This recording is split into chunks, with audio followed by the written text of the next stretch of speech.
كلية الفقه الحنفي تقدم.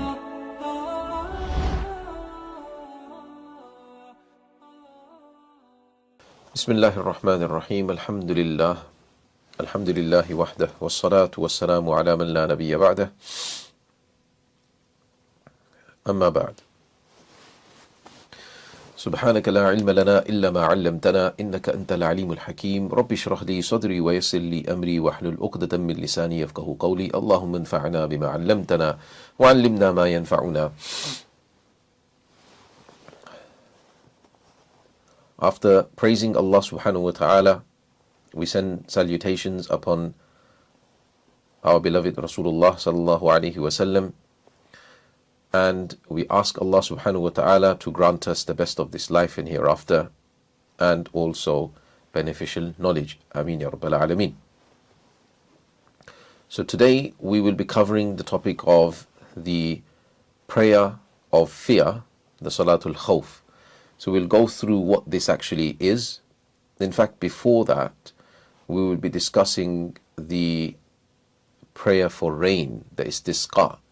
So we'll discuss that first, and we'll go through how to do this. And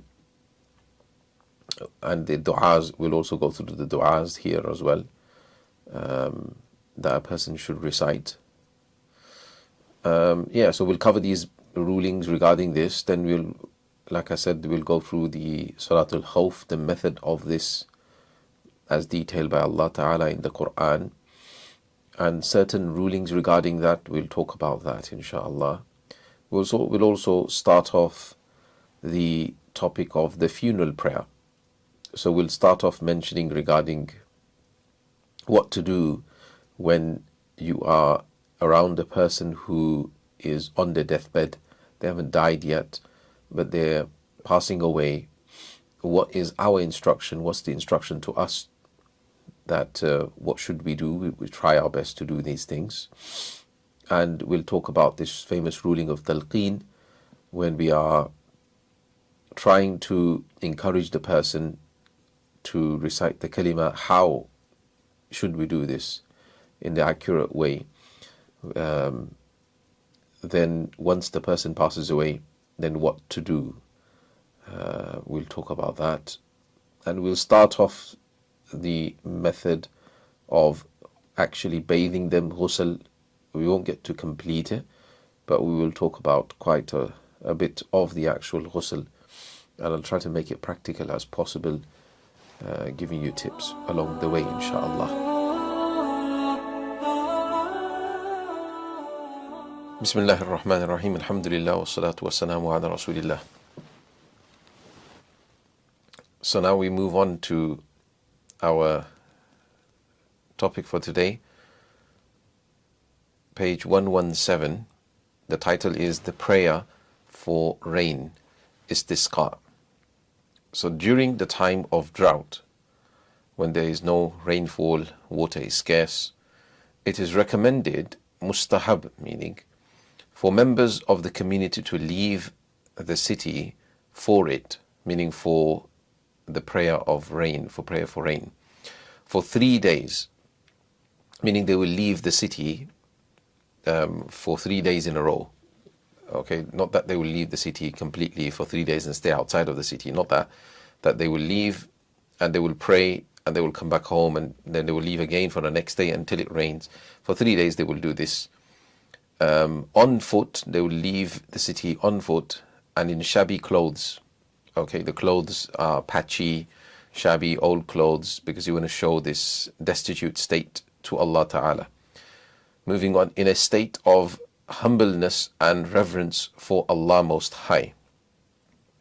So you're showing your intense need to Allah Ta'ala. That's the idea of this prayer. Moving on, they should give some charity every day before going out. So you give a bit of charity and you leave in this state. So then it is recommended for the entire community to go out, and hence even to take with them their animals, as well as the elderly and the children. The idea is to try to invoke the mercy of Allah Ta'ala. So the animals, as well as the elderly and children, and these are all those that will be able to invoke the mercy of Allah. So this is what should happen. So you're going out every day of the city to a field, to an area with the community. What should you do there? So everyone should pray. You pray your own individual prayer, however much he wishes, however much they wish, but individually. So that's the Hanafi madhab. According to us, we pray individually. Afterwards, they make supplication and seek forgiveness from Allah Most High. They do this in congregation, meaning the Imam then stands facing the Qibla, raising his hands, whilst the people remain sitting, responding with Ameen to his supplication, ideally of that which has come in the noble Sunnah as such. So he brings the translation of a dua that Rasulullah ﷺ made when there was complaint of no rainfall and complaint of drought. So Rasulullah ﷺ, he made this dua: "O Allah, bless us with abundant and pleasant rainwater that will deliver us from this calamity immediately rather than delayed, one that fills the entire horizon and pounds hard on the ground, completely covering our lands, lasting as long as is needed." So this is the dua. The Arabic of this dua is Allahumma isqina, Allahumma isqina, Allahumma isqina ghaythan mughithan hani'an ghadaqan ajilan ghayra ajilin mujallilan sahhan tabaqan da'iman. So one more time I'll read it. Allahumma isqina ghaythan mughithan hani'an ghadaqan ajilan ghayra ajilin mujallilan sahhan tabaqan da'iman. So this is the dua that is mentioned in the hadith. Some may have one or two words missing, but this is the one that he is mentioning over here. Then he mentions it is not sunnah for the Imam to turn his garment. What that means is normally the Imam will have like a shawl or a rida, the upper garment on, like you would do in ihram, like a man would do an ihram, the upper garment. So if you have, there's two interpretations of this. So if you have, for example, the left side on the left, so the left side coming on the right shoulder, and you have the right end hanging onto, or flung onto the left shoulder. So then you take it and you cross it. You do it the other way around. You turn it. You turn this garment, and it's no longer going to be left and then right, but it's going to be now right first and left. Okay? Or if it's the other way around, you've got the right first and left, then you do the other way around. So you cross it. So that's one interpretation of it. Some have mentioned you only do that if you can't do this, what I'm going to say next, which is you turn your garment inside out. So your rida that you've got, you take it off and you turn it inside out. So the inner part that was touching your body now is on the outer part, and the outer part is now inside. So you turn it completely around and you turn it inside out and you wear it inside out now. So obviously you can understand on an ihram cloth you can do something like that. So that's the rida. Taqlibur rida is called, you turn the upper garment, you turn it inside out. So this is what some people have mentioned, because Rasulullah ﷺ did this. He turned it inside out, and some have mentioned that if the cloth is too big or something not suitable to turn inside out, then you do this, you do the crossing. So anyway, there's two interpretations of this. However, in our madhab, we believe that this was just coincidental, that Rasulullah ﷺ did this. The other schools believe that you do this because this signifies a change of state, that we are changing our state. Oh Allah, we are making dua to you, we are asking you for forgiveness, we have changed our ways, bring back rain upon us, oh Allah, show us your mercy. So this is to signify this change, and that's why you do this, turning the garment. However, in our madhab we say that no, you don't do this, this is not sunnah, it's not something that a person should do. It's just incidentally Rasulullah ﷺ did this because his garment was coming off because of the dua he's making. You can understand if you're wearing an ihram and you're raising your hands, the garment's coming off. After you finish your dua, you just put it back on, isn't it? So we say that Rasulullah ﷺ, that's all he did. Anyway, it's an interpretation, so we don't consider it to be sunnah. That's why he mentions it is not sunnah for the imam to turn his garment. Non-Muslims may not attend this prayer. So above it mentioned that you go out with the community, you go out with everybody, but that's now clarified that you do not go out with the non-Muslims, because the idea, like I explained before, is to draw the mercy of Allah, and by taking a non-Muslim, then you will not be drawing the mercy of Allah, because they are not ones that would in essence be drawing that mercy of Allah. So this is the prayer for rain. We call it Salatul Istisqa. We're seeking rain from Allah because there's a drought, there's no rain. So you go there, and the idea is you ask for forgiveness.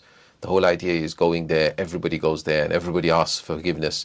Then because the Quran mentions استغفروا ربكم ثم توبوا إليه, and قلت استغفروا ربكم إنه كان غفارا. Allah is, seek forgiveness. Allah is forgiving. يرسل السماء عليكم مدرارا, that the sky will rain down upon you in abundance. So this shows us there's a connection between seeking forgiveness and then rain falling. So this is the hope here. And obviously Rasulullah sallallahu alaihi wasallam, he made this dua as we learned. So this is Salatul Istisqa. Moving on, the next topic, it says the prayer of fear, which is called Salat al-Khawf. Now, just to give you the concept of Salat al-Khawf before we actually read on here, the Salat al-Khawf is in essence a prayer when the enemy, in essence when you are at battle, generally speaking, or the enemy are going to attack, and you are now faced with the enemy, imminent attack of the enemy.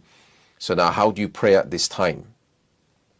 So if everybody wants to pray behind one imam, and this would obviously happen, you can understand that in the time of Rasulullah sallallahu alaihi wasallam, that all the Muslimun would have wanted to pray behind Rasulullah sallallahu alaihi wasallam as their imam. So there would have been a dispute that I'm praying in this jama'ah with Prophet sallallahu alaihi wasallam being my imam. If there were to be two jama'ahs, if you can understand. So what would happen is you split the groups. You split the whole army up, or the group of Muslimun, you split them up into two. Okay, one keeps guard whilst the other one prays. Once one's prayed, the other one, they keep guard and the other one comes and prays. That's what logically you would think would happen. So you have two imams, and they're going to lead each group in their prayer. However, if there is everyone going to now dispute, we know that this dispute will happen because everyone would want to pray behind this one imam. Then what do you do? So this is the method of prayer over here, which is obviously mentioned in the Quran. Allah Ta'ala mentions regarding this in the Quran. So we are going to explain this over here. So this is the concept of Salatul Khawf. I hope everybody understands.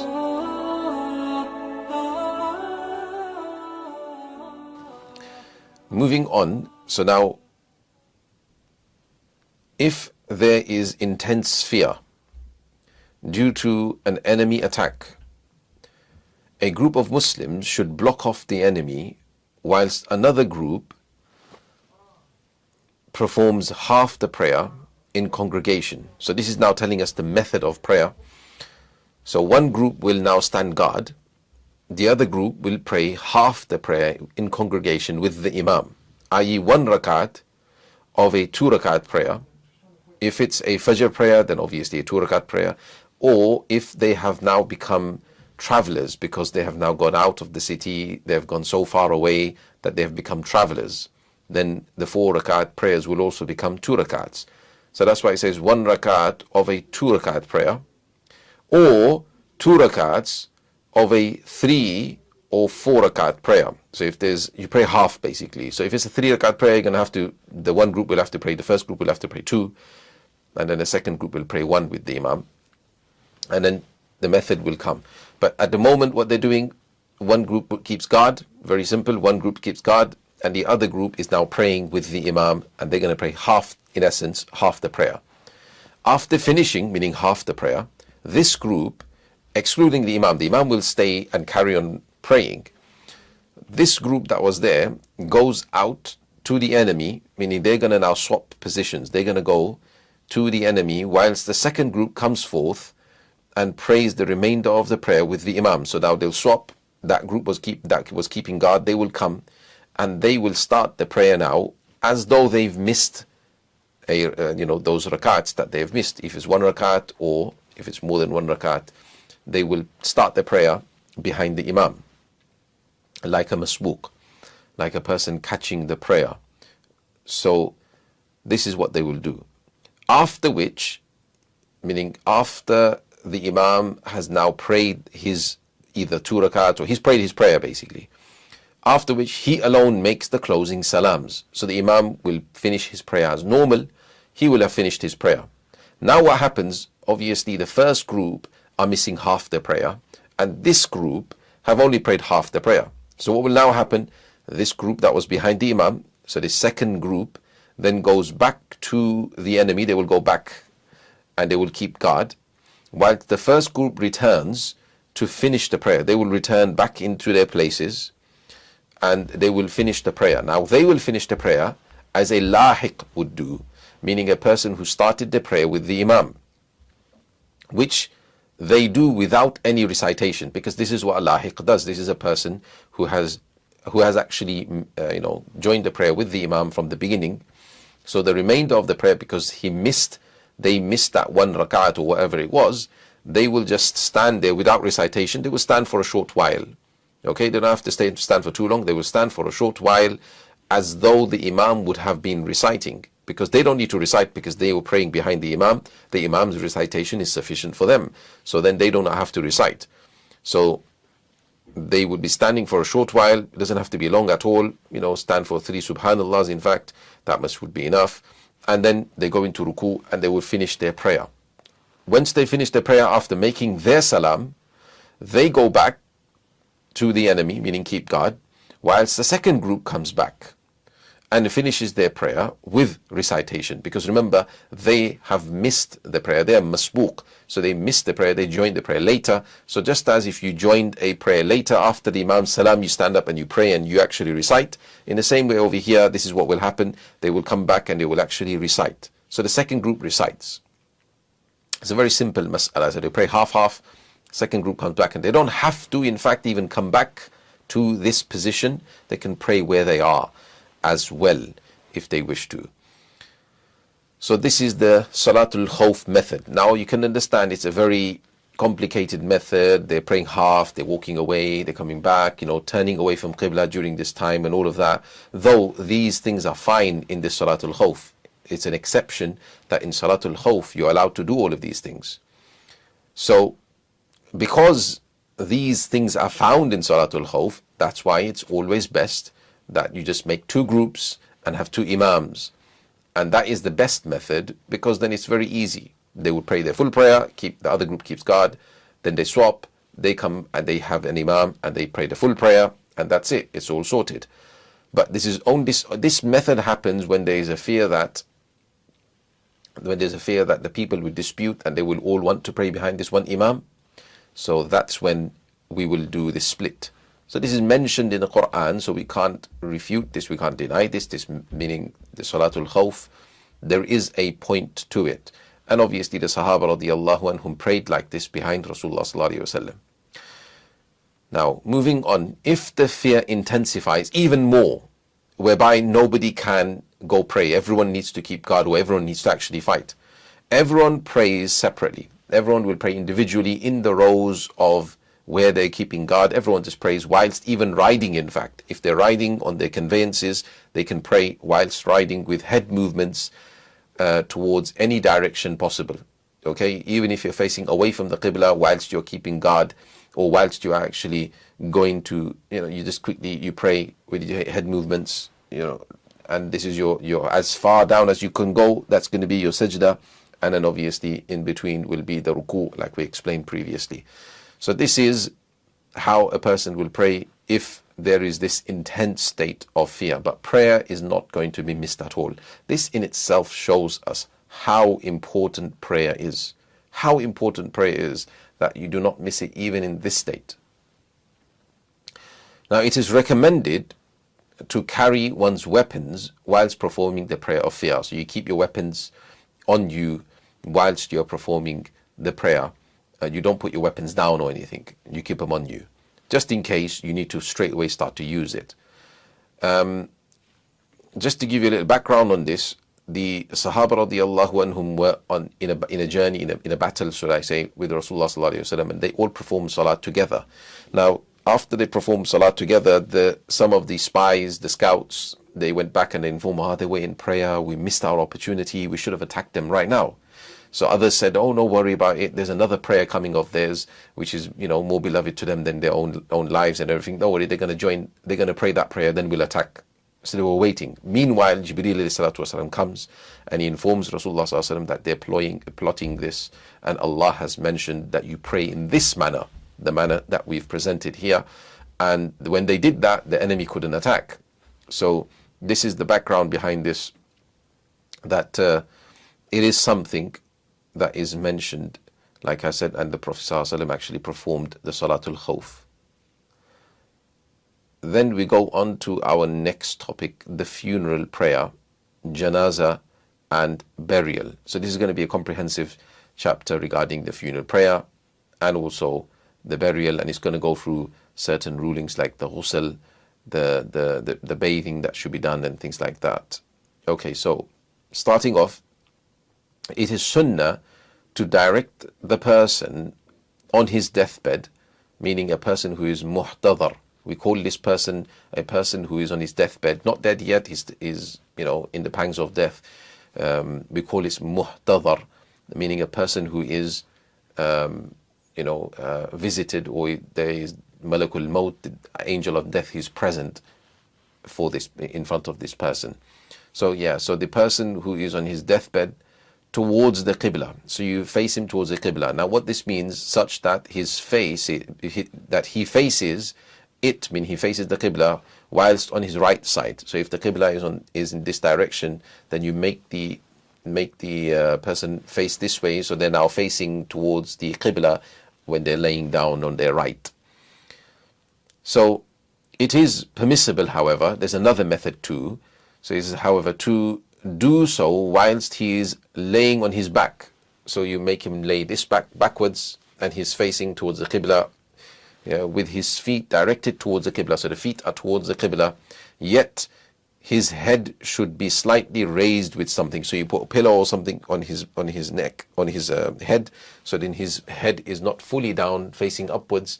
You want him to be facing his head towards the Qibla. So his head's not up fully, his head is like this, tilted towards the Qibla, so he's facing towards the Qibla. His feet are facing the Qibla, that's fine as well. So this is the sunnah that is mentioned over here. However, if this is difficult to do, then you leave them completely. Obviously, if they're on a bed which has wheels, it's quite easy. But if they're on a bed, or they're laying on something which doesn't have anything, doesn't have any wheels or anything, you're gonna have to pick them up, move them. Might be causing them unnecessary pain, further aggravate them. So then you leave them. It's fine. It doesn't need to be done. So that's that. Then the Shahada should be recited in his presence, so that he may pronounce it. So the people who are there present, they will recite the Shahada. They will say, La ilaha illallah Muhammadur Rasulullah. They will say, Ashhadu an la ilaha illallah wa ashhadu anna Muhammadur Rasulullah. They will recite this Shahada. So this is referred to as talqeen. This is what we call talqeen, meaning you are encouraging the person who is passing away. You are reminding them that recite this. And it is also performed after his burial, meaning after the burial, you also, according to some, this is difference of opinion on this, but some have mentioned that you do this Shahada after the burial is done too. So anyway, that's something that can be done. It doesn't need to be done because there's a difference of opinion regarding this anyway in our school.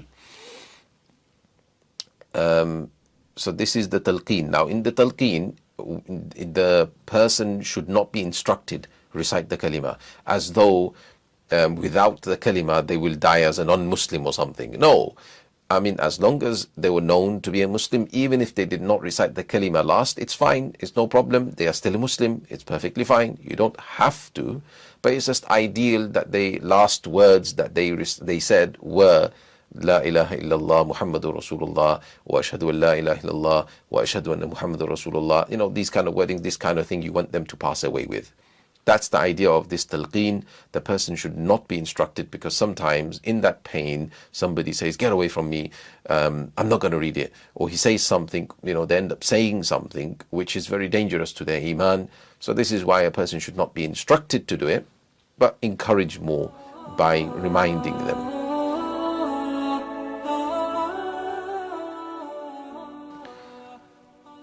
Moving on, when the person dies, his jaws should be closed and fastened, and his eyes should be shut.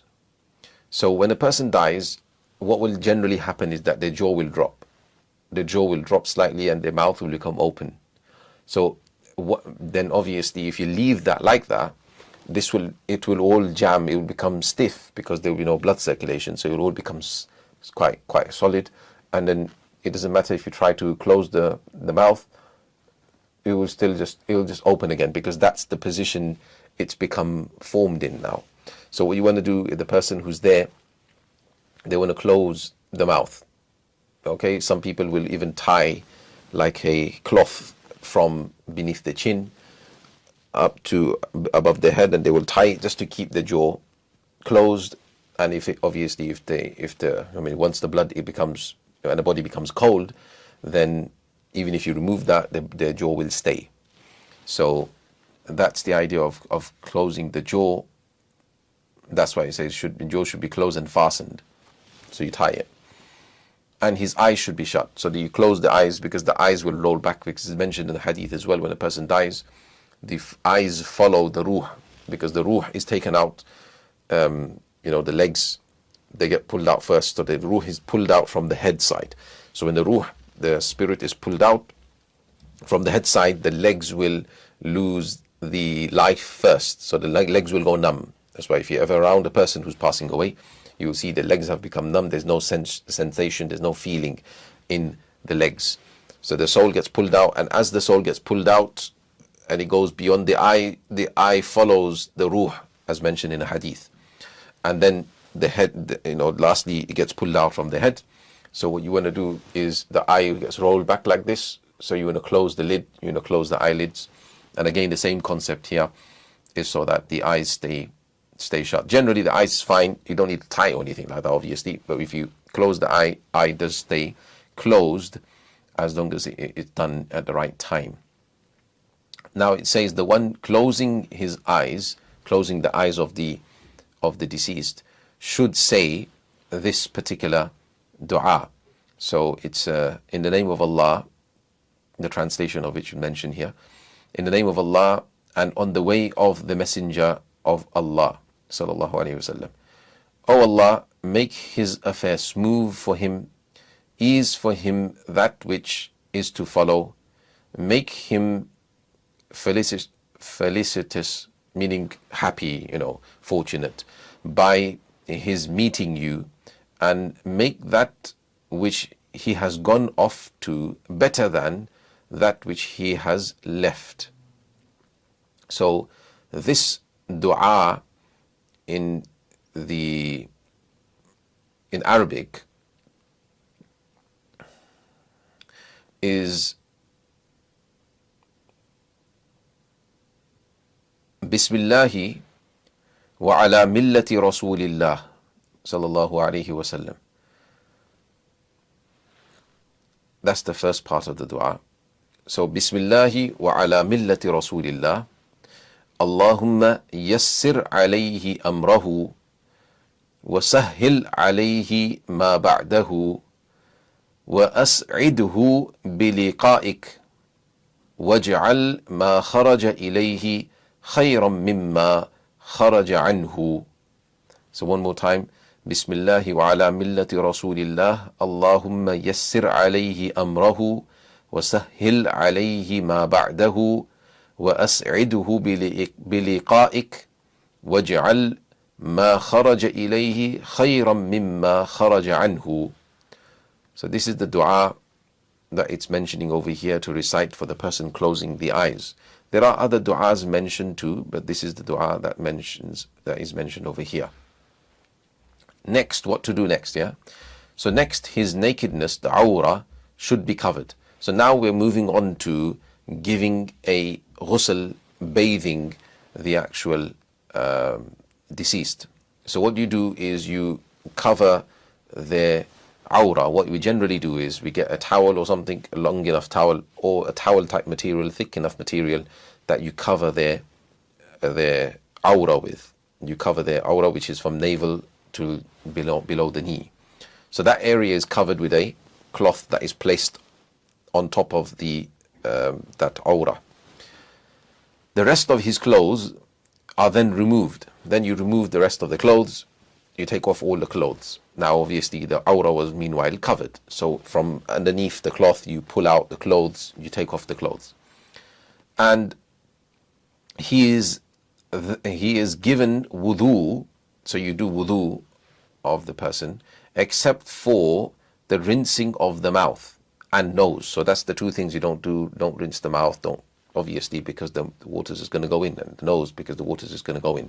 What's good practice is, what we generally do is we get a little bit of cotton wool and we close the holes. We put cotton wool in the nose and put cotton wool also in the ears, so that the water doesn't get, the water that you're going to pour on the mayyit, on the person, on the deceased, it doesn't go inside the body, because then it becomes full of water. So then the entire body will be washed. So you wash the entire body. A ghusl of ideally 3 complete washes to fulfill the sunnah. So you wash the whole body 3 times, which is going to happen with water, and if possible, lotus tree leaves, the sidr leaves, or the like. Normally, we don't have the sidr leaves in our countries. Sidr leaves for those countries which grow these trees quite often, they will be using sidr leaves in the water, in the bucket. They will put sidr leaves in that bucket and they would mix it. Otherwise, warm water alone suffices. Warm water alone, generally, this is what we use. It says, before the ghusl, however, his beard and hair are washed with mallow leaves, the khitmi, or any type of soap. So what we do is you first wet the whole body, and then the beard and hair is in essence shampooed, because mallow leaves, the khitmi, was used as a shampoo for the people. So you try to use a soap, a shampoo or something, or a shower gel or something like that, and you wash their hair. Next, when actually performing the ghusl, so now he's going back to discussing the ghusl. So when you're performing the ghusl, the body is washed from its right side first. So what you do is you tilt the body. So if the body is laying there, right? If you imagine the body is laying like I am right now, I'm standing, but you can see what I'm saying. If the body is laying there, what you do is you tilt the body onto its left side. So the body gets tilted to its left side. How you do that is you get 2 people or 2 or 3 people. One person's holding the shoulder, and he's put 2 arms there, and one person's holding where the waist is, where the legs are. That's the heaviest parts. And then what you do, they pull, and they make the mayyit tilted onto his left side, so that the right side is up. So the shoulder, right side up now. So that's what you do, is you do this first.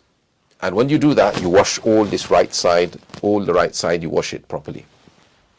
And including the back, all the way down to the base of where they're laying. Then you put them back flat again, and then you tilt them to their right side. So the right side will be at the bottom. Now the left side will be at the top. The same way, you get two people on this side, two people on this, holding on to the mayyit, to the deceased. It's quite heavy. The body is quite heavy because obviously the mayyit can't do anything themselves. So you have to do this. You tilt it, and somebody is obviously maybe holding the head, okay, so that the head doesn't get twisted or anything like that. So then you wash this left side fully, and that's why it says followed by the left, thus comprising the first two washes. So this is how you do the wash. So you wash the whole body, then you tilt right, tilt left, okay, but before that you've done the shampooing and everything. He is then made to sit up, okay. After these two washes, you make the mayyit sit up. So how you do that? Again, you get somebody on the shoulders, another person on this side shoulder, and you make the mayyit sit up, okay. The mayyit now is sitting up. Obviously you have to hold the mayyit, yeah. Somebody's going to have to be there at the back as well to try to hold the mayyit. One's doing the shoulder, the other one's doing the shoulder, one person just resting the mayyit there. Now one person, what they do is they will massage the abdomen area. So he's made to sit up, and his abdomen is gently wiped. So you massage from the top of where the stomach is, near the rib cage, and you go down and massage that part, and try to make anything that's left over in the stomach or in the in the cavities where the intestine or anything is, anything is there, just comes out. Okay, so that's the idea there, to remove any of its contents. Because last thing you want is you do the whole ghusl, you put them onto a clean cloth, where the coffin will be, and then they're going to spoil that coffin. Everything comes out there. So that's what you do. You do this massage. And then, obviously, during times of infection or COVID time and things like that, I think these things were being left out. So that's fine. You can leave it out. This is not necessary, but this is all recommended things to do. So thereafter, so you make the mayyit sleep again. The deceased is sleeping, laying down again. Thereafter, pour water. So pure water is poured over his body for the third and final wash of the ghusl. So the third time you do this, and you wash the entire body. The body is then dried with a cloth. So you get a cloth and you dry it, or you get tissue and you dab and you dry this deceased. His hair should not be combed or trimmed or anything, and his nails should not be trimmed also. Nails should not be trimmed. Hair is not cut or combed or anything. Just leave it as it is. The funeral shroud should be perfumed with incense. The funeral shroud we will discuss in the next time, I think. Okay, so we'll leave it there. I hope this much of the ghusl is understood.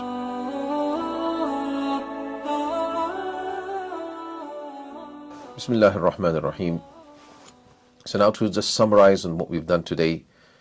We started off with the topic of Salatul Istisqa, where there's a drought, there's no rain, then it's mustahab for the people to go out for 3 days in a row.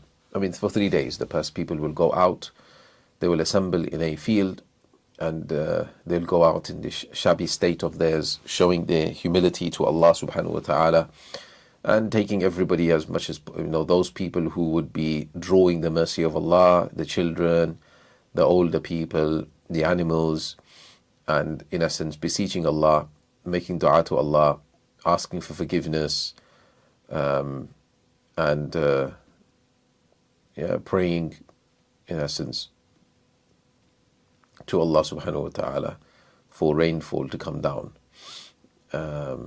So though the topic mentions regarding, as you can see, Salatul Istisqa,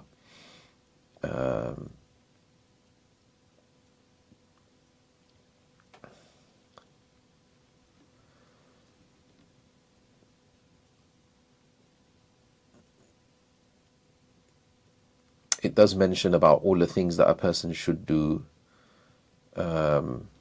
There's no actual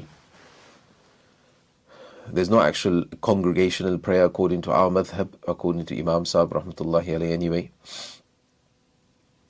So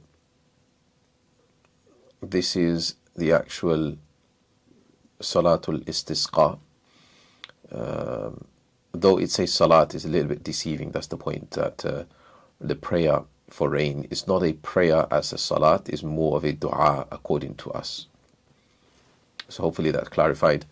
Then we also went through the discussion regarding the Salatul Khawf, where there's intense fear of enemies' attack.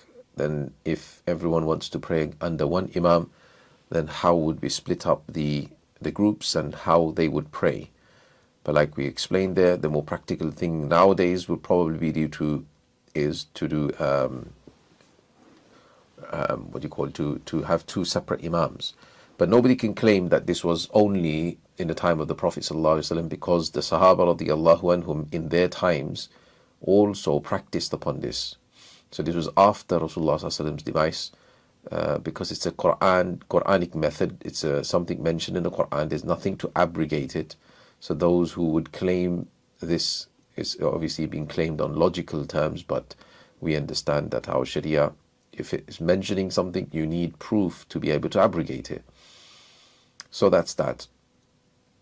Then we went into the funeral prayer regarding what a person should do when they are around somebody who is on their deathbed. Try to make them face the Qibla. There's two ways of making them face: either their right side, they turned towards the Qibla, or they're facing with their legs, with the head slightly raised towards the Qibla. And you do talqeen, like I said previous, we explained, we try to just recite the Shahadat to make them remember that they should be reciting too, without instructing them. And then once they pass away, then you recite the dua, and you close their you close their eyes and you fasten their jaw. And next we talked about the actual method of ghusl. So we went into detail regarding how to do the ghusl, and we got to the ruling of where their body is now dried. So the next we're going to move on to shrouding them.